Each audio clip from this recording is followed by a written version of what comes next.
Hi guys, for this video magluluto tayong tuna pie. So una, yung bread, aking pinipit-pit or fina-flat ko siya, wala kasi akong rolling pin. Improvise rolling pin lang ang gamit ko using mangkok. So isa-isa ko siyang fina-flatten. Doon sa gilid ng mangkok, nalalagay ko siya, dinidiin ko siya para mag-flat siya ng tuluyan. Hanggang matapos ko na ang pagpa-flatten, so yung bread pala ay 7 pieces lang guys. Then sunod, kumuha ako ng isang can ng tuna, dinrain ko yung kanyang liquid. So, yung strainer, kinuha ko lang yung laman tsaka tinanggal ko yung kanyang sabaw.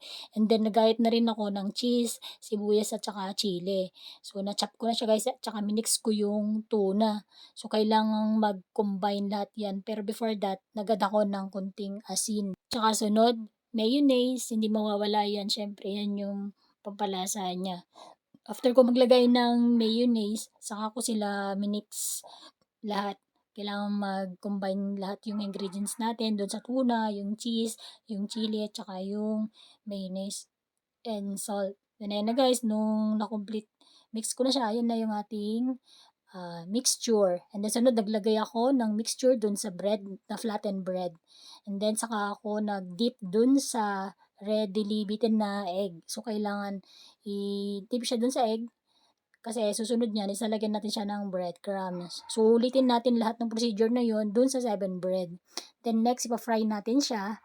So, back to back, kailangan mag-meat natin yung golden brown lang guys. Huwag natin siyang i-overcook kasi pangit kapag ka-overcook, sunog, masusunog. So, sa akin, binabantayan ko siya talaga.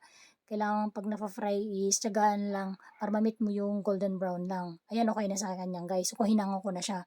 Then, kailangan i-repeat mo yung procedure ng pagpa-fry lahat dun sa tuna na pie na ni-ready mo, which is sa akin 7.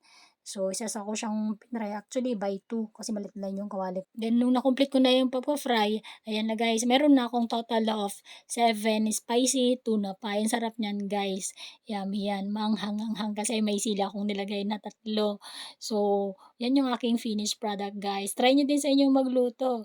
Yummy yan, promise. Thank you for watching guys. Bye!